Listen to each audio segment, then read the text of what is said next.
இன்னைக்கு நம்ம தமிழகத்தில் மற்றும் ஒரு முறை துரதிருஷ்டவசமாக ஹூச் கள்ளச்சாராயம் அது அருந்தி இன்னைக்கும் இறப்பை நாம பார்க்கிறோம், மறுபடியும் இறப்பு பார்க்கிறோம். தமிழகத்தில் இதற்கு முன்பு நடந்த பொழுது 22 நம்முடைய சொந்தங்கள் 22 பேர் போன ஆண்டு இறந்த பொழுது மரக்காணத்தில் செங்கல்பட்டுல அப்ப திமுக என்ன சொன்னாங்க? இல்ல இது இத்தனை ஆண்டுகள் கழிச்சு நடக்குது, 18 ஆண்டுகள் 20 ஆண்டுகள் கழிச்சு நடக்குது, எப்பவாச்சும் நடக்கும் தானே, இதை வச்சுல அரசியல் பண்றீங்க, நாங்க ஆக்ஷன் எடுக்கிறோம் அப்படின்னு. அப்பவே நாங்க ஜிஞ்சி மஸ்தான் அவர்களுக்கும் மருவூர் ராஜா அவர்களுக்கும் இருக்கக்கூடிய தொடர்பை பத்தி எல்லாம் நம்ம பேச ஆரம்பிச்சு அதன் பிறகு மருவூர் ராஜாவின் மீது குண்டா ஆக்ட் போட்டதெல்லாம் நமக்கு தெரியும்.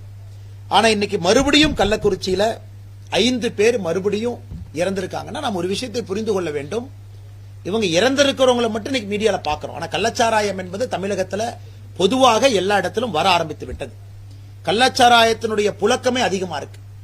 தமிழ்நாட்டினுடைய அமைச்சர் பேர் டாஸ்மார்க் நம்ம வைக்கவே இல்லைங்க, டாஸ்மார்க் அமைச்சரே வைக்கல. அமைச்சர் பேரே நம்ம புரோஹிபிஷன் மினிஸ்டர் தான் வச்சிருக்கோம். தமிழ்நாட்டினுடைய அமைச்சரே இன்னைக்கு இருக்கக்கூடிய அமைச்சர் முத்துசாமி அவர்கள் அவருடைய பொறுப்பே புரோஹிபிஷன் மினிஸ்டர். அவருடைய முதல் வேலை இந்த புரோஹிபிஷனை கொண்டு வரணும், குறிப்பா கள்ளச்சாராயத்தை ஒழிக்கணும். அதுக்காக செப்பரேட்டா இருக்கக்கூடிய போலீஸ் விங்க அவர் ஆக்டிவேட் பண்ணணும். ஆனா இன்னைக்கு கண்டினியூஸாக 2 ஆண்டுகள் இது நடக்க ஆரம்பித்திருக்கிறது, பெரிய அளவு நடக்க ஆரம்பித்திருக்கு.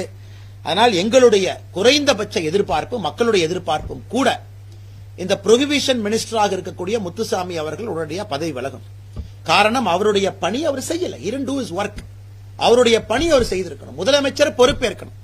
மறுபடியும் அடுத்த வருஷம் மறுபடியும் 10 பேர், மறுபடியும் இன்னொரு ஊரு, இந்த கதை தொடர்கதையாக இருக்கக்கூடாது. ரெக்லெஸ்ஸா டாஸ்மார்க்கினுடைய வளர்ச்சிக்கு எந்த அளவுக்கு திராவிட முன்னேற்ற கழகத்தினுடைய அரசு டாஸ்மார்க்கினுடைய வளர்ச்சி தன்னுடைய வளர்ச்சியாக வேலை பார்க்கிறாங்களோ, அப்படி இருக்கும் பொழுது எதற்காக இந்த கள்ளச்சாராயத்தை தடுப்பதற்காக இந்த அரசு எதற்காக எந்த நடவடிக்கை எடுக்காம இருக்கிறாங்க?